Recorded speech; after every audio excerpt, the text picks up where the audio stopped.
Military service was never an option for AMERIA. It was a must, and it was a path she was always eager to follow. She comes from a long line of generals and other high-ranking military officers. Her father, being a barbarian with an immeasurable kill count, is highly regarded among the most elite soldiers in her country. Her mother, retired now for over a century, is such a highly skilled ranger that the military still asks her for assistance in special operations. Having such remarkable parents passing on their skills from such an early age allowed her to excel in every subject at the academy she trained at. She was deadly with every weapon they handed her, from longbows to battle axes, but she was especially fierce with a longsword. She loved the way it felt in her hand, and, paired with a shield, she could get right up in the thick of the battle and cut down an entire enemy force and hardly suffer a scratch. The only skill AMERIA wasn't particularly great at was making friends. She was never the outgoing type and preferred to spend her free time sparring, studying, or improving her physical fitness. She had a small circle of friends who attended the same academy as her, though she'll be the first to admit that she didn't initiate and is not the best at maintaining those relationships. Those friends reached out to her and, in some ways, adopted her. Once they were able to break through her shell and get close, Miri, as they called her, would actually relax in their company, almost as if she were at home with her family. Unfortunately, as they reached adulthood and officially joined the military, the group was mostly sent separate ways to fight against the encroaching goblin forces.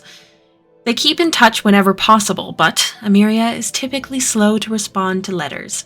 She is the same way with letters from her mother and younger siblings, who currently attend the same academy she had. This, according to her mother, is a trait she inherited from her father, who enjoys receiving letters, but rarely writes any of his own. Prepared as she was physically for this life, she quickly learned that she wasn't really ready for the emotional hardships she would face. Watching countless comrades fall in battle, having to bury soldiers who had fought next to her for years, to write to their families and tell them that they would never make it home. It took quite a toll on her mental health.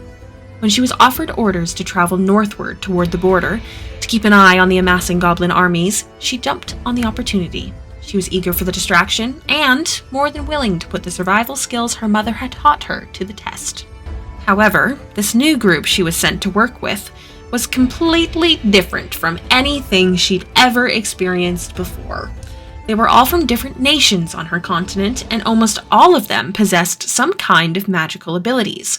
AMERIA, being among the first humanoid race in her world, knew no magic and believed that if the gods had wanted people to use magic, they would have given them that ability from the beginning. Her people have lived hundreds of years without it and will continue to do so. They don't need it. These new people, though, they use magic, and AMERIA doesn't like it. The people, for the most part, seem trustworthy, but she's always had to rely on her own instincts, physical strength, and the lessons she learned at the academy and through her own experiences. Magic is a complete unknown and is very powerful. The people she's with now are capable of taking someone down with a flick of the wrist or by saying some simple phrase. Honestly, it scares her, but she'd never admit that. Learning to trust and work with these new people in a new land might turn out to be the biggest challenge she'll ever face.